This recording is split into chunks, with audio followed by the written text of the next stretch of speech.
Dostlar, salamlayırıq hər birinizi. İsmail rayon təhsil şöbəsi və İsmail rayon prokurorluğunun qarşısı, rayonun mərkəzi. Baxın. Rayonda yenə bu sahibsiz itlər meydan suluyur. Mən özüm şəxsən bu işə baxan idarə var. Belə deyək də, loru dillə desək, İtlər İdarəsinin müdürü ilə şəxsən danışmışam.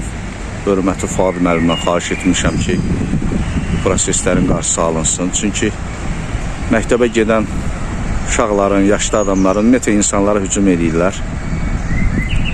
Və çoxsu da qoturdu. Və bu da xəstəliyə səbəb olan biləcək, hər an təhlükə mənbəyi olan bir, infeksiya mənbəyi olan bir məsələdir. İndi avtomobillərin arxasına keçdilər. Ancaq çox təəssüfkeş bir tədbir görünür. Baxmayaraq ki, toplan, nə bilim, itlərin mühafizə şirkətidirmi, nə bilim, nədirsə, MMC-dirmi, bu məsələ ilə bağlı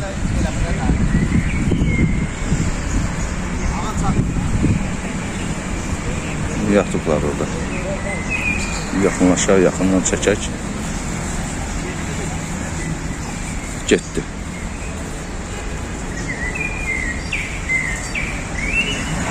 O birisi de onun arkasınca.